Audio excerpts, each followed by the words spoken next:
Hi folks, Dave, the Honest Audiophile. So I've been doing YouTube for 5+ years, and the comments have been all over the place. You get the naughty and the nice, and you get the friendly and the unfriendly.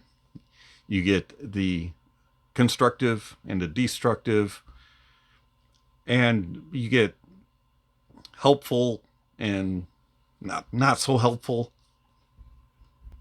You can learn things and you can find out things that you didn't know before.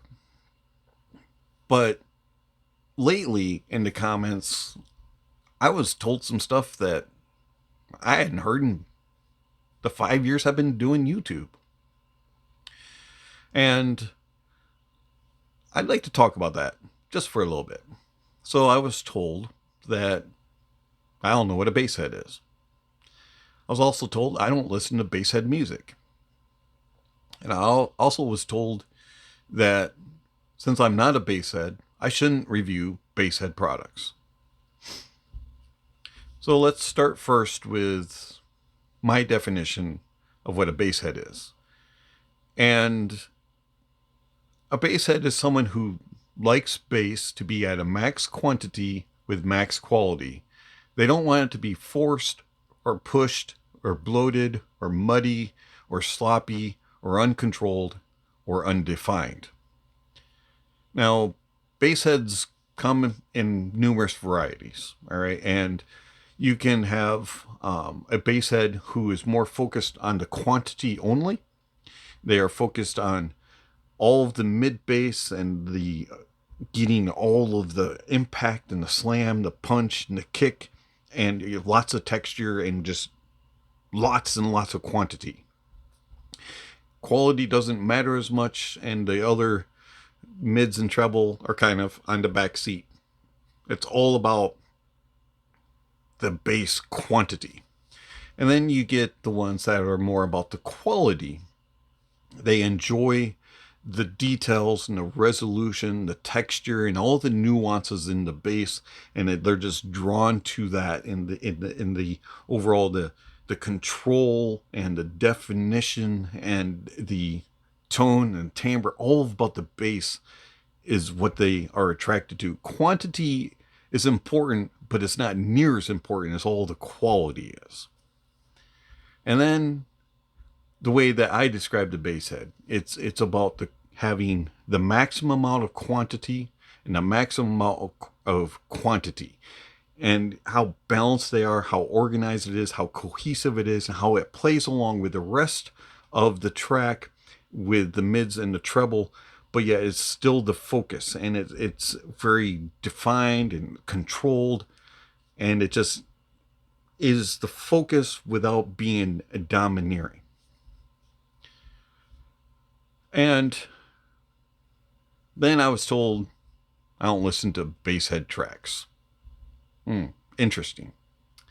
So on my website, and also I've posted it numerous times in videos and in descriptions and YouTube community posts, I have a review process. I have posts about music reference tracks that I use. I've got posts about playing music too loud and there being a listening level challenge and all kinds of other recommendations of music. And even though I'm not a self-proclaimed Basshead, I do listen to Basshead music. When I was a youngster, long time ago, I listened to lots of heavy metal, lots of music that's very bass driven, very bass heavy, very bass dominant, not just metal, but other genres of music. I was really all about the bass, and my friend and I used to go into his house where his dad had this really nice stereo setup, and we would crank up the volume to the point where it seemed like the speakers were about to explode from the bass, and we just loved seeing it and hearing it and feeling it, and we were all driven. In my car, when nobody else was around, I would crank the volume, I would elevate the bass through the EQ so I could get that just annoyingness to everybody else around me, right? I was about the bass.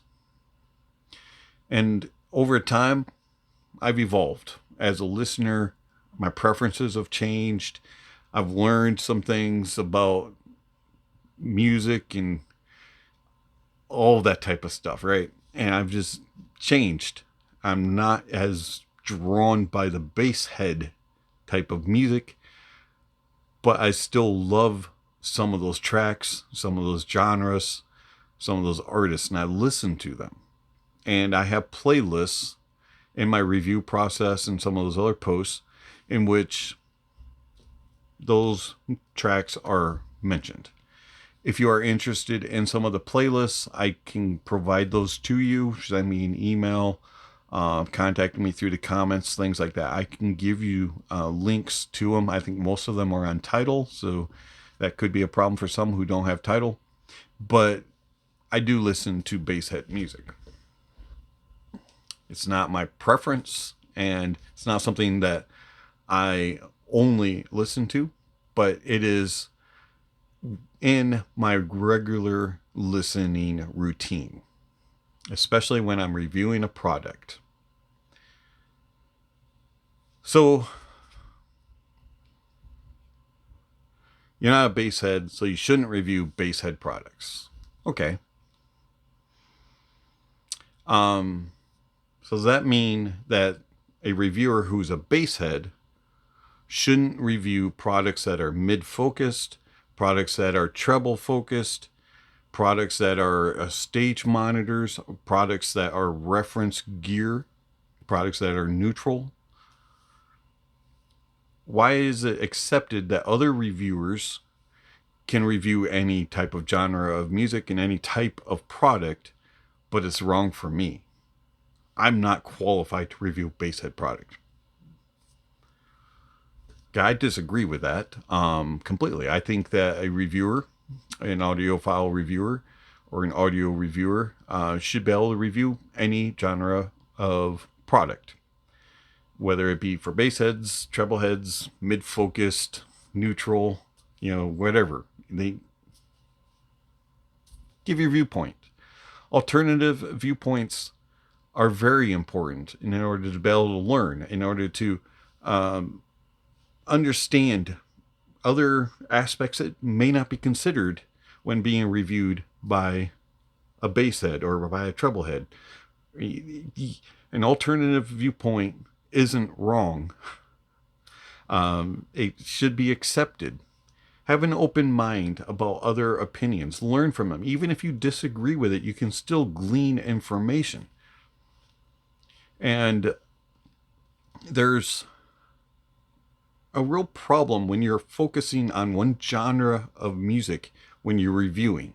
If you focus on just one genre of music or one style of music, it limits the abilities to diagnose the product's overall complete presentation and performance. My channel focuses on the performance of the gear. So if I'm reviewing an IEM, a headphone, or a speaker, I'm looking at it in the overall performance. How does it perform for all genres of music? If it's focused for a bass head, or if it's focused for treble, or if it's focused to be a stage monitor for vocalists or for instrumentalists or something like that, yes, I will put a focus when I'm listening to my tracks towards that type of presentation. But I'm also going to listen to all the other genres of music. Why? Because I want to hear how the whole thing performs. If I'm only focusing on one genre of music or style of music, it's going to limit what I hear and how I perceive the performance of the product. And I will not be giving a complete, honest opinion about the product. And that's why an alternate view is important, because I'm looking at it in another way, or other reviewers are looking at it in a certain way, and we all hear in things differently. We all listen to different types of music. We all listen to different songs, performers. So it's important to get a different perspective. Whether or not you agree or disagree with it, you can still glean some useful information. You don't need to only listen to bass-heavy, basshead-centric music to review a bassy basshead product accurately. Reference music can be any genre of music as long as it's well recorded, well mixed, and well mastered. I also believe that if you have reference tracks, let's say you have a playlist like I do of 22 songs, you should have tracks that are very well recorded, mixed, and mastered, and you also should have some that aren't so well recorded, mixed, and mastered. Why? Because you're going to be able to use those to test to see how revealing a product is that you're reviewing. If it reveals the flaws in the not so well mixed, mastered, and recorded tracks, then it's got some good revealing capabilities. But if it smooths it over, covers it all up, guess what? That's a problem with that product. So it's important to understand what your reference music is. But it can be any genres of music. Doesn't matter. Just know your music and understand what you're listening for and all that kind of stuff. And then keep in mind that if you are reviewing a product, tone and timbre, you should use classical, jazz, and acoustical music because they reveal the most accurate tone and timbre. If you're listening to only electronic music or digitized music or synthesized music or electronic music of some kind, you're not going to be able to tell if something is reproducing accurate tone and timbre because you're not listening to an actual acoustical instrument. Which is why it's important to listen to all genres of music. Another thing to consider. Just because you are a basshead and you like your presentation a certain way, let's say you like quantity only, mid bass, this is, I like it this way, does not mean that all bassheads like it that way. Some bassheads do like a more balanced and cohesive mix between quantity and quality. Others are more about the quality.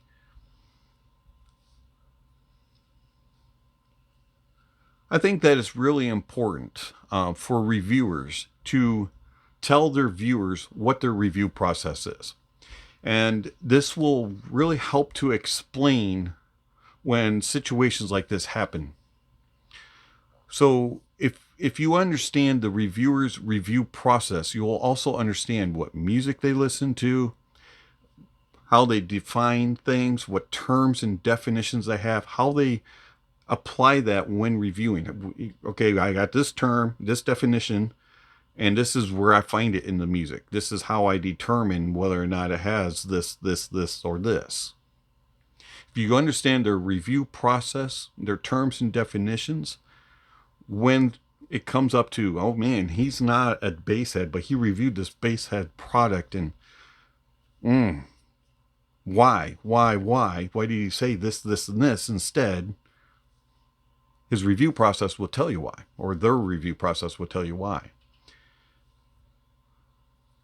Also, reviewers, we really should use the same terms and definitions and apply them the same way. I really do wish that we had a more standardized glossary for all reviewers to use so that we could agree on things and there'd be less confusion in reviews. Everybody hears differently, and everyone has their favorite artists, songs, genres of music. And there's so many variables that go into a review. What gear is used, what music is used, the products themselves, all kinds of things go on. And it's important to understand that. And age matters, hearing ability matters, experience, gear, all kinds of things. And we shouldn't just throw somebody into the dumpster because you disagree with their review until you get to know them a little bit. Give people a chance. Give a reviewer a chance. And if you ask questions in the comments, hey, what's your review process? Hey, how much time did you put on this device? What tracks did you listen to? Could you provide this or that? Could you define this or that? Ask questions. Get to know the reviewer. It'll help you to understand why we all hear differently and what music and artists and genres and gear is used. And maybe you won't be throwing so many people in the dumpster. Maybe you'll, even though you don't always agree with them or never agree with them, you can at least understand where they're coming from. So if they say something is this way and you go, he said that before and I didn't agree with him before, so I'd probably like this product, or the other, way. Get to know reviewers. You don't have to be their best friend, but at least understand where they're coming from before you chuck them into the dumpster, before you set them on fire. Because believe it or not, you will disagree with all reviewers at some time or another. Even if it's your best, most favorite, most trusted reviewer, at some time you're going to disagree with them. And the same goes for the person that you never agree with. Believe it or not, you might agree with them at some point. And then the last thought I want to leave with you all is this. Your opinion is just an opinion, like everybody else's opinion is just their opinion. And your opinion is important to other people to listen to as much as their opinion is important for you to listen to. If people give you time to voice your opinion, you should give them time to voice their opinion. And we should be respectful of each other. And, we might disagree completely or we might agree completely, but respect them and respect their opinion. And if you can't say anything nice, agree to disagree and just move along. Stop throwing fiery darts and setting people on fire in the comments, please. It's just uncalled for. Have respect for each other and understand that we all have different opinions and we might believe things differently and understand things differently. You can help point them in the right direction. You can explain things and clarify things and give them the information. But if they don't want to accept it or they don't want to learn it, that's up to them. Don't be a butthole about it. Just give the information and let them choose what to do. You can lead a horse to water, but you can't force them to drink it.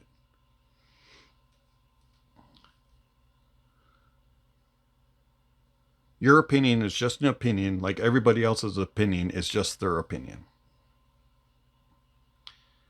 Thank you for watching. It's been Dave, the Honest Audiophile, and I'll catch you on the next video. Speaking of next video, somewhere on screen, subscription links and notification bells. If you haven't already, please check those off. Don't forget to give a thumbs up or a thumbs down to the video and check out all the links down below. There's all kinds of information down there regarding how you contact channel, follow channel, support channel. Speaking of supporting the channel, I want to thank my supporters through Patreon and YouTube memberships. Thank you very much for all that you provide to the channel. It's much appreciated. If you're interested in supporting the channel, there's various ways that you can do that through one-time gifts, PayPal, Venmo, and other ways. Or you can support on a monthly basis through Patreon and YouTube membership, where you can get access to videos early and also access to my private Discord server. Also down below, there's all kinds of other information regarding how you, about the channel, and also in regards to gear recommendations, music recommendations, and all kinds of other things are down below. So don't forget to check out those links. And then lastly, don't forget to enjoy the music and that honesty is the best policy.